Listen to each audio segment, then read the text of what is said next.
Hey. Hey. Yeah. Matt, I officially don't leave my office anymore. Yeah. Woo! It's COVID-topia for you, although that red light must make you very relaxed. Live from your CEO's fake base salary, it's yet another Manic Monday edition of Business Pants, joined by analyst hole Matt Moscardi in today's broken record called September 18th, 2023. The arbiter of stupid is here. That's you, Matt.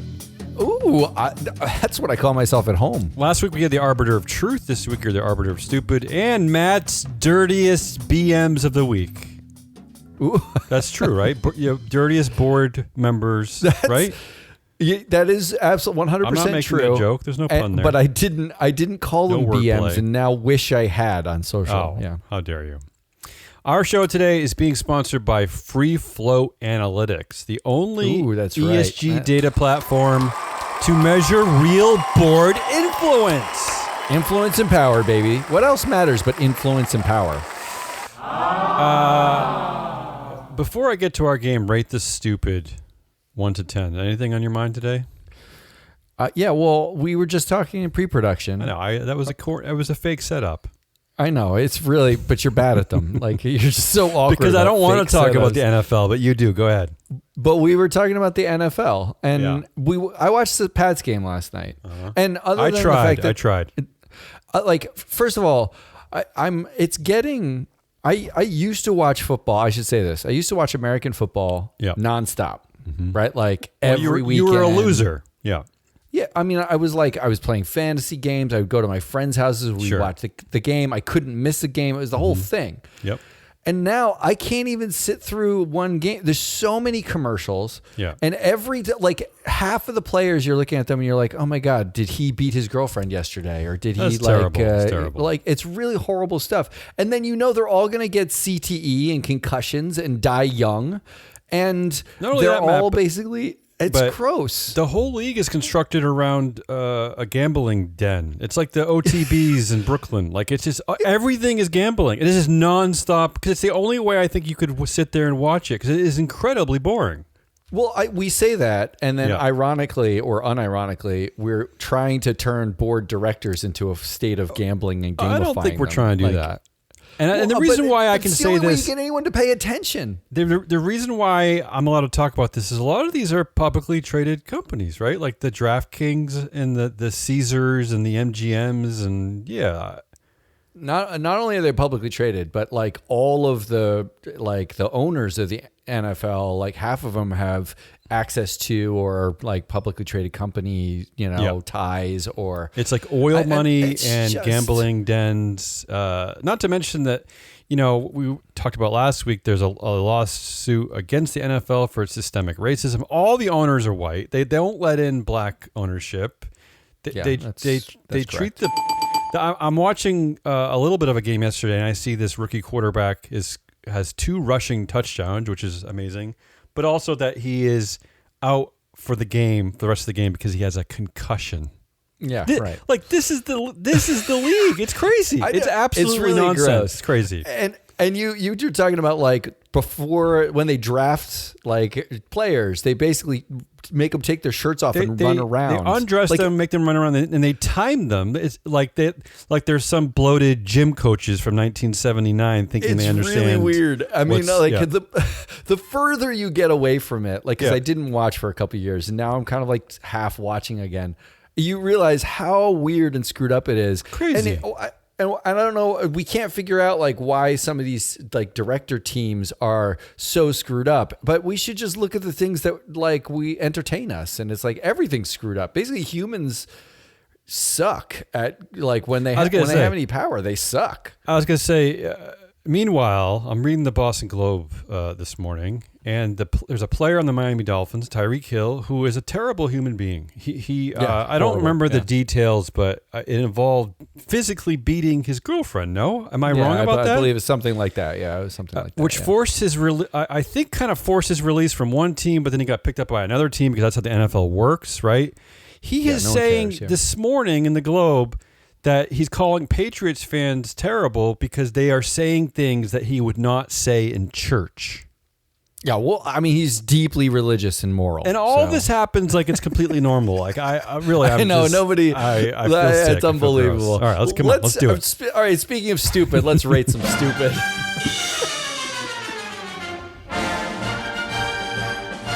Here we go. Come on, rate the stupid. So this is a rate the stupid 1 to 10. You can play this game however you want. Was 10 the most stupid and, and 1's the least? The game's already stupid, Matt. So you can go anywhere you want in this. I give the game a 7. Yeah. Oh no, I would. That's generous. So I found 10 things from our universe, either involving a board, involving a CEO, and that just struck me as being idiotic. And I'm throwing them back to you, and you're going to help the audience determine their level of stupidity. Okay, got it? Okay, I got it. Right. I got this first one's really going to set the mood and help you. All right. A pastor invited to... What's a pastor? Like a priest? What is that, a minister? Yeah. It's pastor? A minister, why are there so many priest, names? So many names. Because there's so many Jesuses and gods. It should just be rabbi, priest, and... That's enough. What do you need more of those? You're guruist. That's what you are. A pastor invited to Ron DeSantis' Disney board meeting, right? Yeah. We're starting off weird. So, wait, invited to, just like... Is this how board meetings work at publicly traded companies? Do they bring in like a deacon? You just invite anybody, yeah. This is the headline. He quoted the Bible telling people not to resist authority as the board strips workers' park perks. So this is Pastor David. Oh, there you go. Pastor David Netzorg. He took the podium to start the board meeting last week and said, government work is a calling, and government employees actually work for God. So this is what's going on at the Ron DeSantis' board that he took over. But I think that's demonstrably false. I think that God isn't signing the paychecks. I don't think they work for God. Yeah, I don't know about that. I mean, what about the atheists in government? I don't know. You're not allowed to be. Don't look at me. If you were an atheist, would you live in Florida? I mean. I guess, you know what? I would not be an atheist as Jesus signed my checks. That would be the reality. How do you feel about this? How do you feel about pastors at board meetings? Rate the stupid here. You know what? I feel like there's stupider to come. So I feel like that this is going to be a 6.5. Okay. By the way. Yeah. Are we doing like a you want me end to keep score? Yeah, are we I'll keep score. All right, let's keep score. Yeah. I'll write that one down. Plus, why do you have to be so annoying? 6.5. Why do you have to do that? Just round it up to a 7. Right, everything's going to be a 7 today. Next story, millionaire CEO Tim Gurner, who called for high unemployment to remind workers who's in charge, apologizes for deeply insensitive remarks after viral backlash. Let me just set up the story for you. He said, first the apology. He said, I want to be clear. I do appreciate that when someone loses their job, it has a profound impact on them and their families, and I sincerely regret that my words did not convey empathy for those in that situation. Okay, that's the apology. That's wrong. He doesn't. My giggling was wrong. That's bad journalism. How dare me? Here's what he said originally. He said, we need to see unemployment rise. Unemployment has to jump 40 to 50% in my view. We need to see pain in the economy. We need to remind people that they work for the employer, not the other way around. There's been a systematic change where employees feel the employer is extremely lucky to have them as opposed to the other way around. We've got to kill that attitude, and that has to come through hurting the economy. I like that he apologized for deeply insensitive remarks as if he didn't mean those deeply. I was going to say, how are you allowed to apologize? These are very well stated things he's saying. Like he said, this is very clear. Unemployment has to jump 40 to 50%. I mean, this is very clear. He's saying very right? specific things. He's saying specific things. Are you allowed to apologize after that? I don't think so. Also, I don't want to differentiate between this article and the prior article because it does seem a little bit the same, doesn't it? You don't work for you work for God, you work for the company. Interesting. Yeah. Isn't it exactly? It's the exact same argument. Only this one, at least in religion, like you are battling on some sort of moral ground. On this one, what is like, what is the battle here? Are we supposed to all worship our companies? Stakeholders versus CEOs, I guess. Even isn't he an employee of the company? I mean, good question. If you were going to fire 50% of people to make 50% unemployment, you don't start with like the millennial whose attitude you don't like. You fire the people who make the most money, like say a CEO a white male CEO who makes 80 cents, like $1 to a woman's 80 cents. What you would do if you were going to socially engineer this, and this is going to sound wrong, but be right.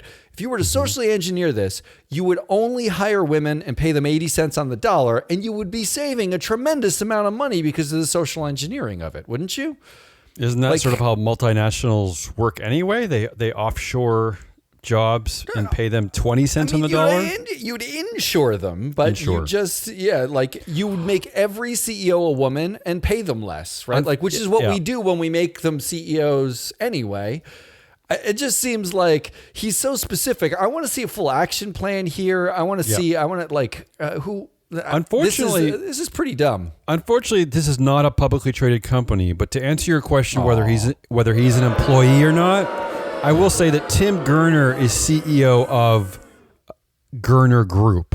So you do the math here. Yeah. I think this might be a Mark Zuckerberg situation. It might also be his dictator. Like, who knows? True. Who knows? So what do you think? Rate the stupid. I'm going to give this one's an 8. I mean, at least God has a moral argument. This one feels like there is no argument. All right, back to another board of directors. Rolling Stone founder, I think it's Jann Wenner. I don't know.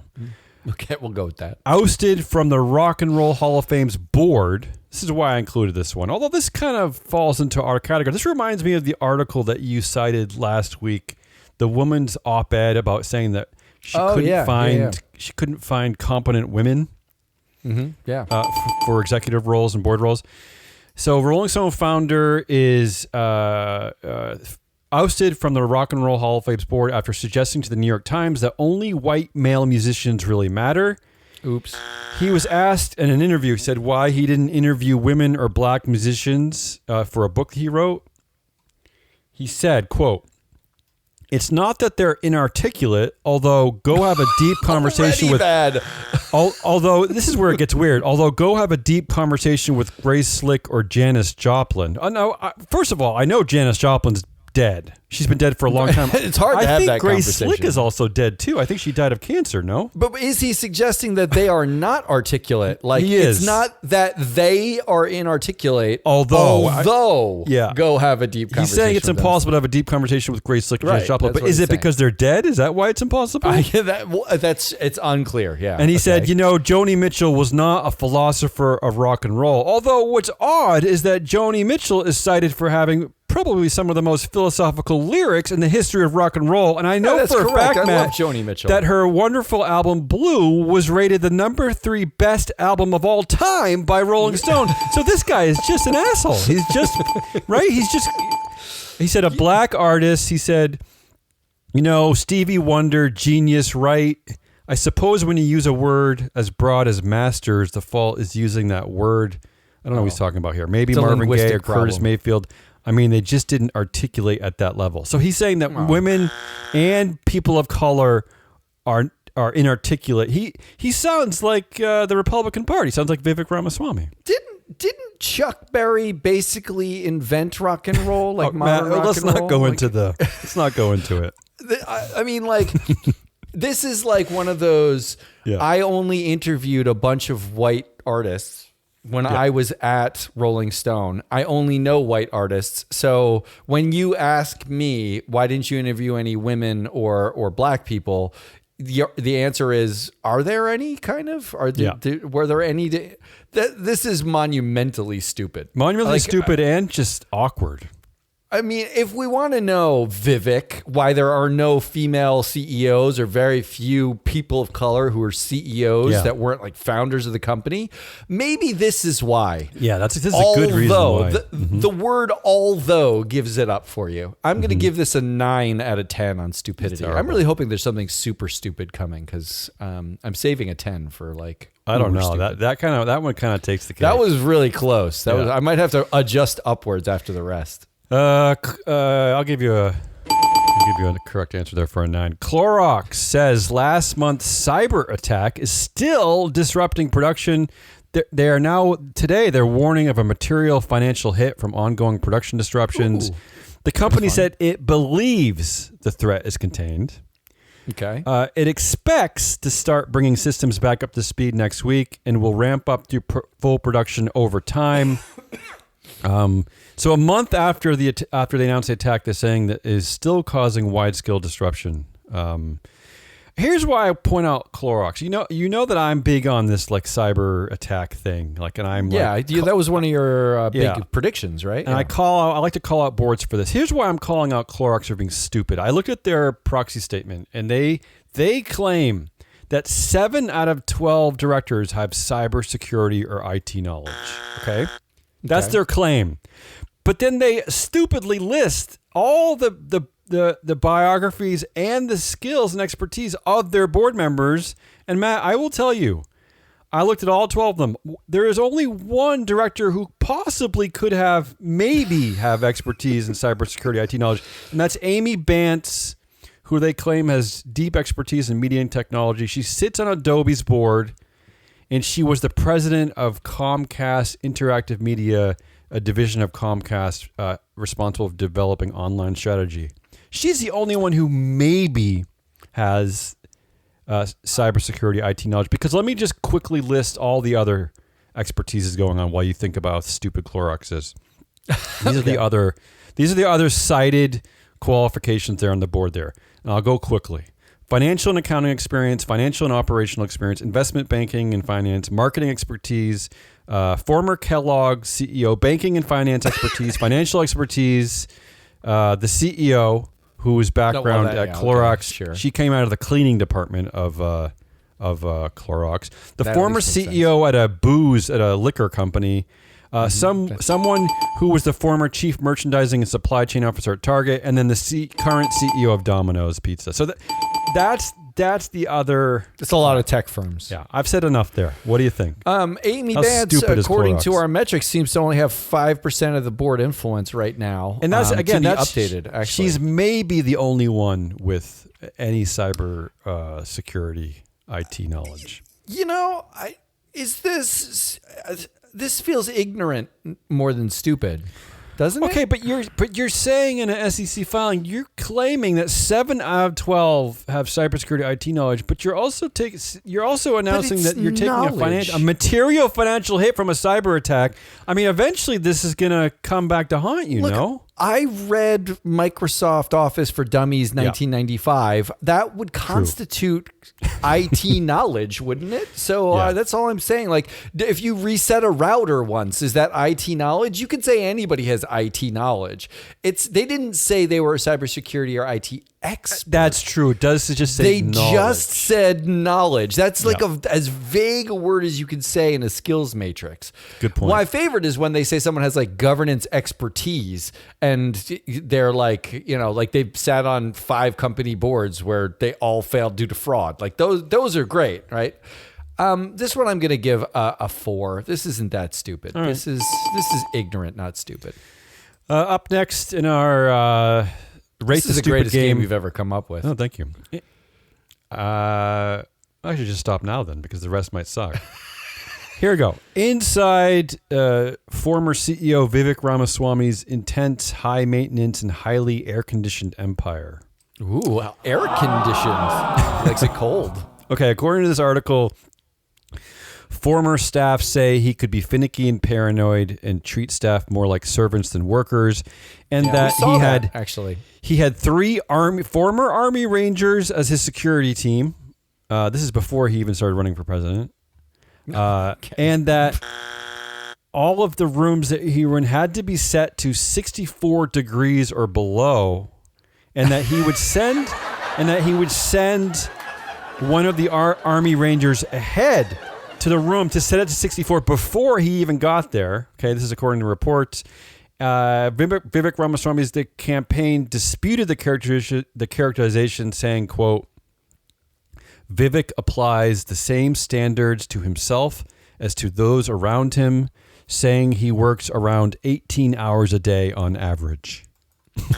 So that would mean that he expects everyone else to work 18 hours a day. Exactly. Or what? Thank you for picking up the nuance of that quote. What a dumb quote. And I love how the 18 is on average. I want to know about these 23 hours a day that he's working. You know what I think, actually? Yeah. I think that was the spokesperson trolling his boss. I mean, isn't that feels like I need to have a professional response here. And then you say something like Vivek applies the same standards to himself as those around him. And then you throw in at the end something about how much he works. And then they stop recording and you say, please take me with you. I hate this job. I wish I was gone. Can you imagine? How stupid is this? I like, you know what? I do like the stupidity of an Army Ranger who is highly trained. That's just like an ego move, right? It's like a vanity ego move to hire a former military personnel to set your air conditioner. Sent ahead to change the thermostat. I like that. Incredible. And 64 degrees. 64, that sounds terrible. That's really cold for it's really a room. Cold. That's like a lot of energy usage. Yeah, it sounds horrible. So beyond the energy usage, because I know he doesn't care about that, that's just too cold. No, but maybe it explains something, right? He's like drill and coal and oil and all that stuff, and he's like the climate hoax. Yeah. And if climate change were real, then he wouldn't be able to keep himself at 64 degrees. He would have to like be more cognizant of his footprint. I'm going to give this a 7 on the stupid scale. Yeah, it's got to be at least a 7. It's at least a 7, yeah. Okay, this is out of the New York Times. Sam Bankman-Fried, 250 pages of justifications. I know it's freed, but I'm the only one who likes that joke. That Sam Bankman-Fried. At the end of a 15,000 words, Matt. 15,000 word Twitter thread that he never posted. Sam offered a blunt assessment of his predicament, saying, quote, I'm broke and wearing an ankle monitor and one of the most hated people in the world. There will probably never be anything I can do to make my lifetime impact net positive. How stupid do you think this is? I don't know. I mean, what's stupid is that it was a 15,000 word Twitter thread that he didn't post. I was going to ask that very thing. What is the fascination with Twitter? Why would you release this on Twitter? I don't understand. I mean, dude, there are other forms of communication that are actually sort of better. I know you have a lot of Twitter followers, but really? I will say that CEO Tim Gurner, who said that awful thing about unemployment, he actually apologized on LinkedIn. Oh, did he really? Just saying. Yeah. So what do you think about Sam here? Do you agree? Is he one of the most hated people in the world? And is there anything he can do ever to make his lifetime impact net positive? You know what? I think he is deeply loathed in a very small circle of humanity. I don't think most people care. People who rushed into the cryptocurrency boom thinking they'd be millionaires overnight, right? Yeah. So, you're probably loathed amongst those people. Does anyone else care? Does anyone else even notice? Like, there's not farmers in Iowa who are like, God, I really hate that SBF. He's certainly an infamous a-hole, but he's nowhere near one of the most hated people in the world. I mean, the stupidity is thinking that at some point he was going to do something in his lifetime that was net positive. You were running a cryptocurrency exchange. Well, the other stupid thing too is that he's still in his 20s, I believe. And if you make it out of prison, dude, why don't you just go work and do social work? Or what clean up city parks. I mean, that's going to do what Andy Fastow. No, he'll do what Andy Fastow did. First of all, he's going to go to a minimum security prison where he basically gets to wander fields for 20 years. Sounds nice. And then he's going to come out. He's going to be 40, and he's going to go on a book and speaking tour talking about how governance fails and all the lessons he learned. And he's going to charge $30,000 a speaking event. Well, he's going to be a millionaire. Yeah, maybe that's when he will become one of the world's most hated people. Yeah, I'm waiting for then. For right now, this is stupid, but it's not uber stupid. How stupid is this? It's a 6. Moving on. I don't know if you know this story. This is a publicly traded company, DocGo. You ever heard of this company, DocGo? No. It sounds like Dropbox, but stupider. I think it's a company that I should know this, that they help refugees get employment or get like their citizenship status. I should know this, but I don't. DocGo CEO Anthony Capone, it's a great name for a New York company, resigns following report he lied about college degree. Okay, So here's the background. Again, this is a CEO of a publicly traded company. This isn't just some CEO of like some Subway shop in Queens. All right, here we go. Not that there's anything wrong with that. Anthony Capone falsely told investors he earned a graduate degree from Clarkson University and that his background in artificial intelligence has been integral to the company's success. So he asserted that he earned his master's degree from Clarkson in 2014 and a bachelor's from SUNY Potsdam in 2009. On a resume, he claimed that he had earned summa cum laude for both of those degrees, misspelling summa cum laude. He actually misspelled that in the resume. he meant to write summa cum laude, but he wrote that was a dead giveaway. So not only is the master's degree a lie, but now they're questioning the undergraduate degree because they cannot get verification of that. So this is what led, of course, the filing with the SEC. All it said was that he is resigning for personal reasons. They couldn't even say the reason. But what do you think about this one?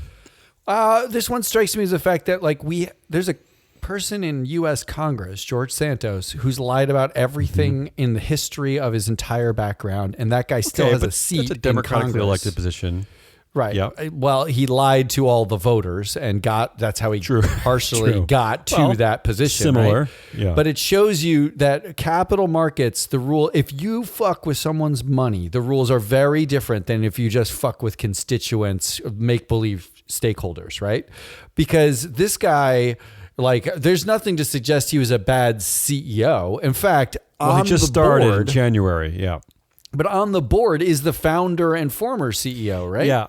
This is what I was wondering if this is part of the problem. This is one of the rare publicly traded CEOs who's not on the board, and it's a board dominated by the founder and the former CEO. I'm wondering maybe if he's just running for the hills because he thinks this company sucks. I mean, the fact is he had no power to begin with. He joined it on their whim, and they're going to boomerang back, and it's all going to be fine. So it has nothing to do with the company. But they must have told him he has to resign because he lied because investors wouldn't like it. Although, and simultaneously, you lie to voters and no one cares. I don't know. This feels like it actually, mostly I feel like it's not, the dumbness is in the lie itself. You couldn't even look up how to spell the lie. You couldn't think of, I bet you if you looked up the degrees he said he had, they don't even give those degrees, that kind of thing. Yeah. And why do all liars have degrees? Why do they always have to graduate with extinction? Why can't they just graduate quietly? Right? I mean, just have the effing degree. Isn't that enough if you're gonna lie about it? If you're gonna lie, just say lie with a C+. Be what do quieter you need about your lying. What do you need to be on honor roll and I don't know. The whole thing's a little bit dumb, but it's not super dumb. I feel like this is par for the course. I'm gonna give it a 5. I'm gonna give it a 5. I will say this: he recently lied about a contract with the U.S. Customs and Border Protection. He said that the contract was worth about $4 billion, but actually it's worth about $2 billion. That's important. I will say this, Matt, the real lie. Maybe I unearthed the real problem. The board which appointed him was all male at the time, so maybe that's the problem here. Maybe that's the reason we need women on your board. Are you calling it? This is an immediate future Glass Cliff. Then this is I would assume. Oh no, they've appointed. Well, maybe it's in the interim, but they've appointed another man COO as a. Yeah, maybe you're right. Thank God. CEO. All right, moving on. CEO Peter Brown of top hedge fund Renaissance Technologies says that this is a hedge fund that has averaged 70% returns over 2 decades. He says he doesn't regret sleeping 2,000 nights in his office. I don't know why he counted, first of all. Here's the quote. "Of course, I really miss my family.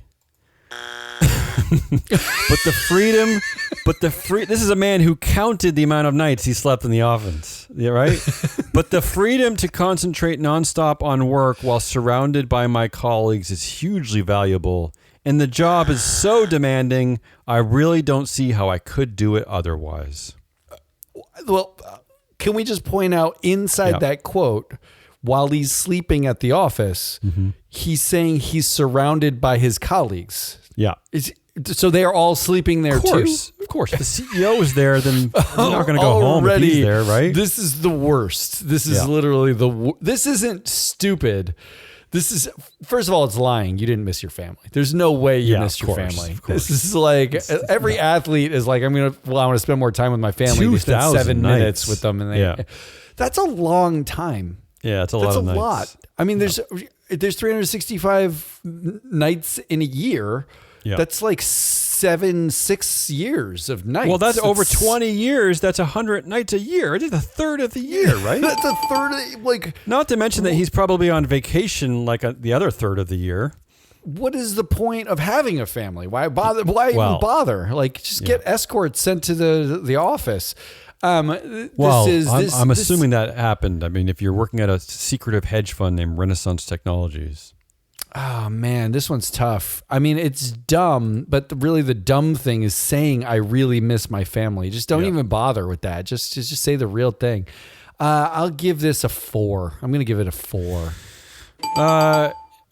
We have a category about 2050 pledges, right? We categorize all. Whenever talk about a company makes a pledge about 2050, we tag it. Here's another headline in that regard. In a rare interview, Dr. Priscilla Chan shares her plan with Mark Zuckerberg to follow in Bill and Melinda Gates' footsteps to conquer all diseases by 2100. Wow. So the reason why I say this one, because this is like the greatest like decoy play, right? Like, yes, everyone thinks that my husband and we're responsible for like destroying humanity, but by 2100, which is how long? Just wait, everyone. That's wait. 77 years from now, which is a long time. She is claiming that they are, the two of them, her and Mark, are going to eradicate the world of all diseases. They're going to conquer all diseases. So that means I might be wrong about this number. I think the mortality rate of like a U.S. citizen, most places, is around mid 70s, right? Like I think in like the Scandinavian countries, it's higher. Maybe Japan is a little bit higher.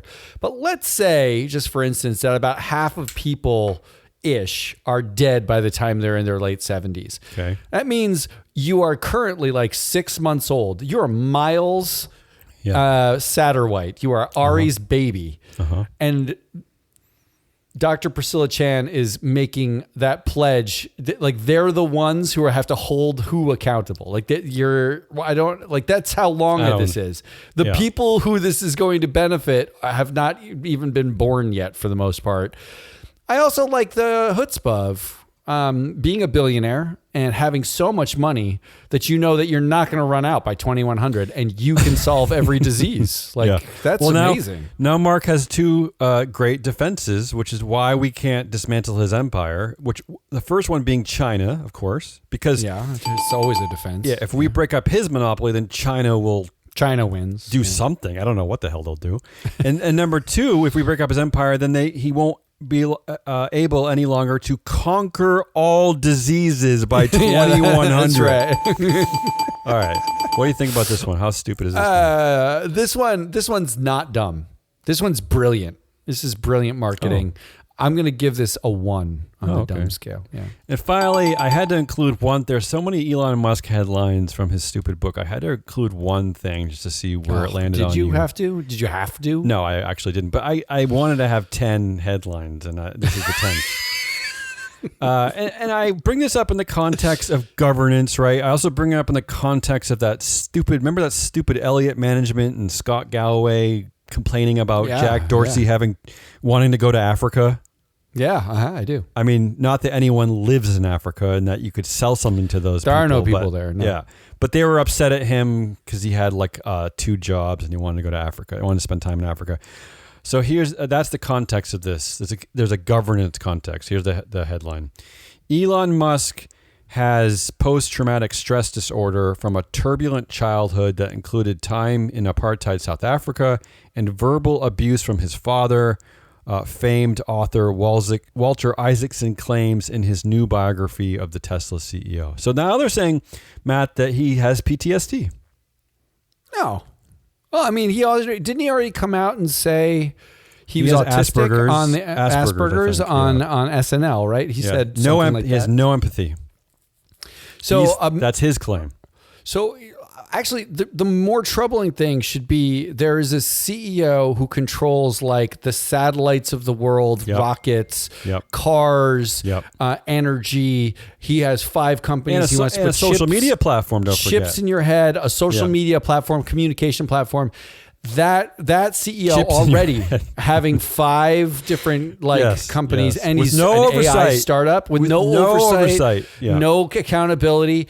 Has come out and said, "I have Asperger's, no sympathy for humans or empathy for them, and PTSD, and it makes me angry." Effectively, that doesn't seem dumb. That seems terrifying. Doesn't that seem terrifying? It's literally a sociopath. Yeah, and it renews your call. You were angry at the Tesla chair, Robin Denholm last week. That's right. Yeah, it does. It's remarkable again that nobody is willing to kind of Tesla will be fine without him as CEO. He'll still be making decisions. He'll still be there as a founder. They'll still make cars. Yeah. Maybe you'll even leave him on the board. But to not strip this dude of this, just that one job is it's asinine. It's asinine. We need to write a sternly worded letter to Scott Galloway asking when the activist move against Tesla is going to happen, because Twitter was the precedent, right? Well, I think South Africa is okay, Matt, because that's the white part of Africa. But the other part of Africa that Dorsey wanted to go to, that's trouble. The Africa part of Africa. Africa part. Got it. Thank you. This is terrifying. I'm giving this a 0 on the stupid scale. It's all 100 on the terrifying scale. You kind of ruined my game at the end there, but that's the game. That's the no. You ruined your own game. All right, that was a bunch of stupid things. I'm gonna go next and do something here, and I'm gonna keep it quick. I got 2 things to say. First up, I want to tease Woke Wednesday. You mean Nap Wednesday? Well, on Woke Wednesday, so on Friday, we did a show in which I put up as a candidate a person named Bill Bowie as potential asshole of the week. And he lost, by the way. And he lost, and there were good arguments for him losing. Damien doesn't get it.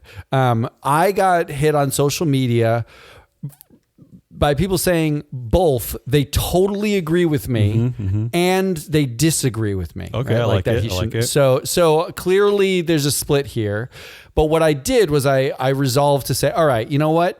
I went after Bowie. I like the substance of his arguments, not the process he took. I have problems with the way he's trying to make change and his expectations, those kind of things.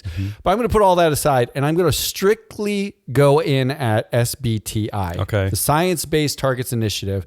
They on Wednesday are like the de facto carbon, standard at this point. So on Wednesday, I'm going to do that. Great. So stay tuned for that. I'm looking forward to this, A, because I want you to convince me, and B, I'm looking forward to a really good nap. I haven't slept well in over a week because I've been banished from my bedroom because everyone in my house has COVID. So I'm looking forward to that. So that's number 1. Number 2, it's Climate Week. Yes. Everybody. Yeah. What does that mean? What does that mean? It's Climate Week.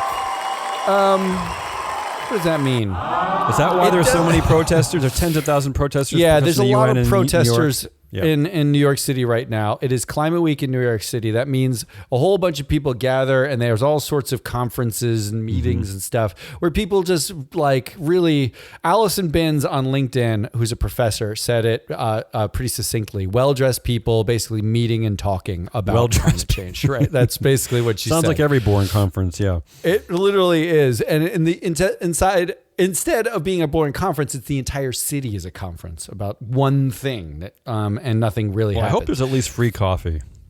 In some places, I imagine. So I might actually go to New York City for Wednesday and see some people, see what's going on. Wednesday sounds very busy then. Yeah. It's going to be ridiculous. But here's what I did for this week. Jesse actually did. Our own money whisperer, Jesse the money whisperer, came up with a list one per day, the top 7 dirtiest directors on earth. Okay, how do you define the dirtiest? Help me out with Dirtiest is, we looked at every board that each of these directors is on and their influence on them, on these boards. And we take their influence times the scope 1 and 2 carbon emissions of those companies each year. So effectively what we're doing is we're adding up how much carbon emissions did you oversee? Were you individually responsible for overseeing? Right. We did this for all boards that any board member sat on for the last 5 years, and we just added it all up. So do you want to know who the top 7 dirtiest directors are? Of course. I'm excited. All right. So first up is Richard Davis. Oh. Nobody knows who that is. He's on Wells Fargo's board. Dick Davis, Wells Fargo's board, Invocare Limited, and MasterCard's board. He's responsible individually. Now remember, this is individual attribution. These are what these people were responsible for. 26.8 million metric tons of carbon. Wow. Scope 1 and 2 carbon. 26 million. That's your 7th dirtiest director. We can only go up. Okay. Next up, actually, the saddest part about this list is coming next. Okay. Next up is a woman named Claudia Ramirez, and she is one of 3 women on this list. Oh. The only place we've got gender parity is the dirtiest directors on earth. Yes, but I'm wondering if part of that has to do with the fact that we have talked about is that that women are overboarded, that they tend Yes, they tend that's correct. to put the same woman into multiple directorships instead of going out and actually looking for qualified women. So is that part of the reason why they're on this list? We did not adjust on a per board basis. We just said absolute emissions. What are you responsible for? Dirtiest people the last 5 years. So that absolutely has to do with it. Because I can see right here that Claudia sits on 4 publicly traded boards, which is very high. One of which, Embraer, she has 23% of the influence on. Oh, is that so right? she's not a nobody. She's not like on 10 boards with 2% influence. Yeah. She actually has a lot of control. It's an industrial company. She's responsible for 27 million metric tons of carbon. 27 million metric tons of carbon. Yeah. That's a lot of carbon. Yeah. Next up is, you're all waiting for it. Here it is, Alexis Herman. Da-dum. She sits on Coca-Cola, Entergy, and MGM Resorts, where she has 20% of the influence on MGM Resorts. Okay.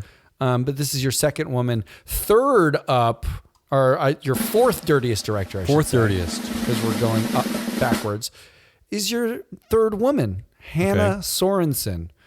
Now, she is on Tata Consultancy Services, Holcim, and Tata Motors. So basically, this is a Tata play. Well, I will say Claudia Ramirez also on the board of Holcim. Also on the board of Holcim. There's a bunch of Holcim. And Tata appears twice just in Hannah. So Hannah, my advice to you would be get off Tata, and you're probably better off for carbon reasons. Yeah, 31.4 million metric tons of carbon. Wow. And our last 3, our top 3. You ready for our top 3? Yes. Simon Henry. Is that a real person? That sounds like a made up British man. It does sound like a made-up person. He's on the board of Rio Tinto, Harbor Energy, Rio Tinto PLC. So Rio Tinto twice, because they're dual listed, and DGL. He has 11% influence on 3 of them, and at DGL, 73% influence. Wow. Simon needs to just focus on DGL. Just get off the other boards. 3 materials company and an energy company. Wow, that's he basically impressive. Is really He's a dirty dude. Did beat the dirt. Yeah. Second, and this is going to front run our social because it's all going up on social, is Andre Glusky. Hey-o. Andre Glusky. Andre somehow managed this feat sitting only actively on 2 boards. AES Corporation. Why? Yeah. Why is this? Actually sitting on AES Corporation and Waste Management somehow managed to still spew 37.3 million metric tons of carbon. Where do you think it's coming from mostly? Which one of those companies? AES is the utility. I think they're a coal burning utility. And then finally, for your number one dirtiest director in the entire world. Yes. Lakshmi Mittal. Oh, I know this name. Yeah. Who was that again? Really amazing. Mittal. ArcelorMittal. Yeah, Mittal. Yes, there you Mittal, go. Right, of course. The steel company. Yes. Okay. Goldman Sachs board and Apiram board. So he's on 2 steel boards. It's all from steel. But here's the amazing part of Lakshmi Mittal.